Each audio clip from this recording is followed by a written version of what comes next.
Hello, j'espère que vous allez bien. Alors je vois que ce que je vous propose concernant la vie relationnelle, comme la dernière vidéo, il faut donner pour recevoir, ça vous intéresse grandement. J'ai reçu pas mal de messages de retour me disant que ça vous avait appris enfin voilà, ça vous avait fait comprendre des choses sur votre dynamique relationnelle à vous. Et parmi ces messages, il y a eu celui de Martine qui me disait que cette vidéo lui avait fait penser à une autre phrase qui est quand je te suis, tu me fuis, quand je te fuis, tu me suis. Et elle me disait, mais c'est quoi cette dynamique, quoi? Pourquoi? Et elle me racontait, elle me faisait part du fait que elle est très très généreuse, elle donne beaucoup, et elle donne tellement beaucoup qu'en fait, elle donne avant même que les autres aient des besoins. Elle anticipe le besoin des autres, donc elle donne beaucoup. Et souvent, elle a même pas un merci, ou alors il y a un peu cette sensation de quand elle donne trop et les gens fuient un petit peu. Donc, ça m'a interpellée. Je me suis dit que c'était hyper intéressant de prolonger justement ces vidéos sur la dynamique relationnelle parce que ça, voilà, on est forcément à un moment dans notre vie confronté à ça et j'espère que ça va pouvoir éclairer toujours des petites choses en vous et vous faire switcher surtout dans votre dynamique relationnelle. Alors déjà, cette phrase, ce que j'aimerais vous dire sur cette phrase, quand je te fuis, j'arrive jamais à la faire tellement pour moi, elle me paraît voilà, c'est tellement pas comme ça que j'envisage les relations que voilà, j'ai du mal à la redire, mais bon, vous avez compris le concept de, en gros, quand on suit quelqu'un trop, bah, l'autre nous fuit, et que quand on le fuit un peu, il nous suit. Déjà, dans cette dynamique relationnelle, j'ai envie de vous dire, ça s'appelle une stratégie. C'est pas une vie relationnelle, c'est de la stratégie. Donc la stratégie, c'est super, les stratégies marketing, les stratégies qu'on peut mettre en place dans notre vie, c'est qu'on a un objectif et on va mettre un plan d'action pour atteindre cet objectif. Ok. Déjà, dans une histoire d'amour, la vraie question à se poser, ou d'amour, mais quel qu'il soit familial, amical, amoureux, dans une relation, est-ce qu'on parle vraiment d'objectifs, de choses comme ça? Déjà, est-ce qu'on a besoin de mettre de la stratégie là-dedans? Je pense qu'en fait, quand on le fait, c'est quand on se sent en insécurité, c'est quand on n'a pas confiance en soi, c'est quand on se travestit pour l'autre pour être aimé, ou c'est quand on a un besoin absolu d'être aimé et que du coup, on rentre dans de la stratégie pour plaire, pour être accepté, pour ne pas être rejeté. Et donc, on n'est pas dans une relation, j'ai envie de dire, qui démarre sur des bases saines et solides. Je m'explique aussi avec cette histoire, c'est que dans une relation, quelle qu'elle soit amicale, encore une fois, amoureuse ou même de travail ou même voilà de famille, quand il y a une relation entre deux personnes qui ont envie d'avancer ensemble, la dynamique qui se crée, c'est une dynamique de on se rejoint pour faire grandir, on se rejoint pour faire avancer. Donc on voit bien que la dynamique, c'est un recentrage et une évolution.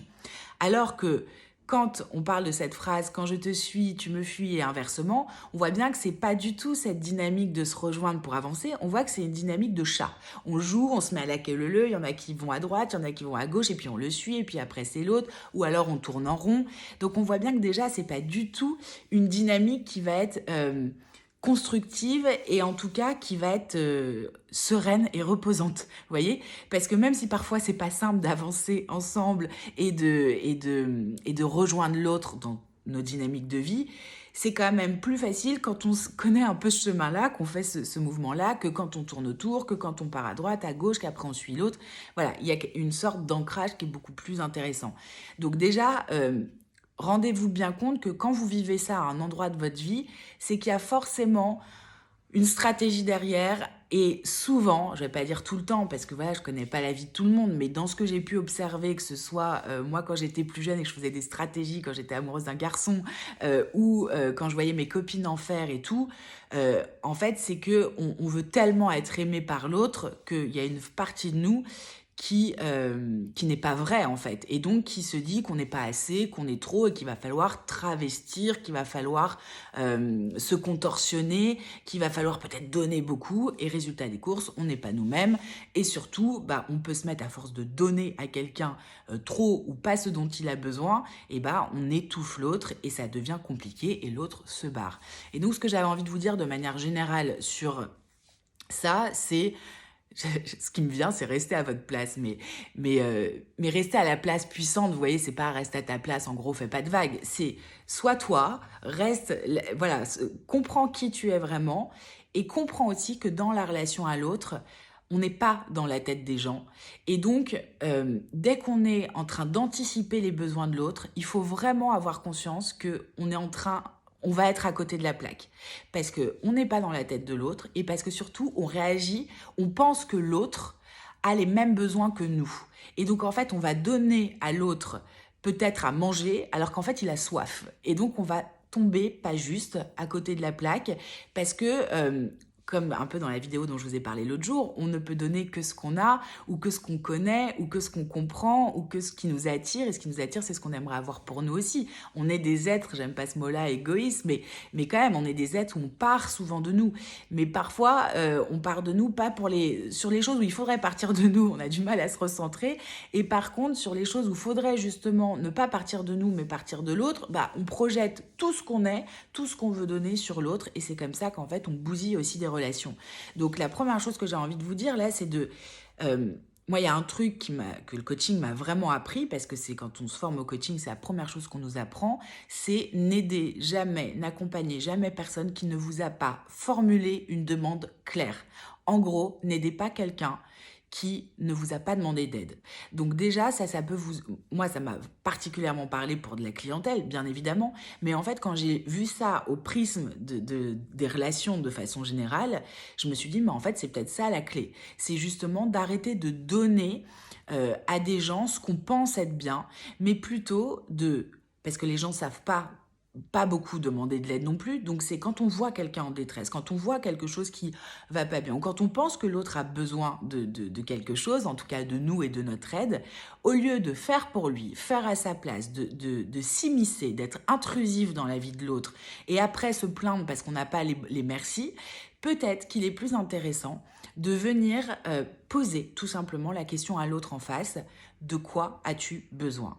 Et comme ça, vous serez à peu près sûr de pouvoir, soit vous pouvez y répondre et tant mieux, soit vous ne pouvez pas y répondre, mais vous pouvez chercher avec la personne une solution et ce sera la meilleure aide que vous pourrez apporter à la personne, de répondre à son besoin et non de répondre à votre besoin à vous, de plaire, de couver, de sauver, d'anticiper les choses des autres pour finalement être toujours déceptif ou pas assez remercié ou parfois, encore une fois, intrusif et d'étouffer aussi un peu les gens. Et c'est vraiment cette dynamique de vraiment comprendre que quand on suit quelqu'un, c'est qu'on est attiré par quelque chose. Quand on fuit quelqu'un, c'est parce qu'on a peur ou qu'on ressent une sensation désagréable, d'étouffement, d'oppression, Quand on fuit, c'est qu'il y a un truc Enfin voilà, c'est comme ça, on veut fuir parce que ça ne nous correspond pas.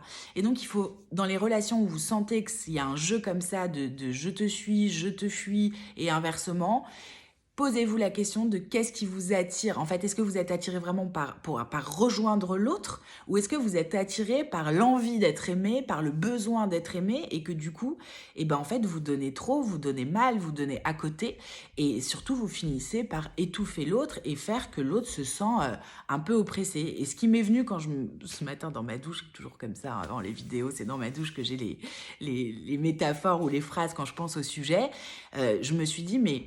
En fait, c'est exactement, vous savez, comme quand on dit, ah là là, mais moi je rêverais d'être comme les princesses, de me faire servir, d'avoir quelqu'un qui me fait les courses, qui fait peut-être la cuisine, qui quand j'ai besoin d'un truc me l'apporte, machin. Plein de gens qui fantasment sur cette vie-là. Mais moi, je sais pas vous, mais quand on écoute justement, qu'on voit les films ou les dessins animés même de ces princesses et tout, qui se font servir, qui ont des majordomes, des gens autour d'eux qui en fait anticipent tout le temps leurs besoins, qui leur donnent tout sans même qu'elles aient à lever un petit doigt ou à formuler une demande, dans tout ce qui est représenté de cette vie-là très souvent, on voit des gens qui en peuvent plus, qui étouffent, qui rêvent en fait d'être seuls et de se faire un plat de pâtes solo devant la télé sans personne qui leur prépare leur petit plat, de manger ce qu'elles veulent. On voit bien que les gens qui se sentent oppressés, un peu étouffés par quelqu'un, leur rêve c'est de faire ça et d'être solo, tranquille, peinard. Donc souvent, ou alors dans certaines formes de services comme ça, de majordome ou les choses qui marchent bien, c'est quand la personne vient poser la question: est-ce que vous avez besoin de moi ce soir ou est-ce que vous voulez être tranquille? Est-ce que je peux vous servir quelque chose? Et c'est à l'autre de répondre en fait si oui ou non elle a besoin. Et donc c'est ça aussi, faire des demandes ajustées. C'est arrêter de d'aller vers l'autre et de raisonner par rapport à ce qui se passe à l'intérieur de nous, de ce dont on a envie, ce qu'on pense que l'autre a besoin ou je ne sais quoi, mais qu'on aille vraiment vouloir rejoindre l'autre. Et donc, rejoindre l'autre, c'est peut-être tout simplement parfois attendre qu'il y ait une vraie demande. Et quand on sent que la demande ne vient pas, mais qu'on a une intuition et qu'on se dit l'autre a quand même besoin de mon aide, bah juste peut-être lui poser la question, qu'est-ce que je peux faire pour toi ou de quoi tu aurais besoin?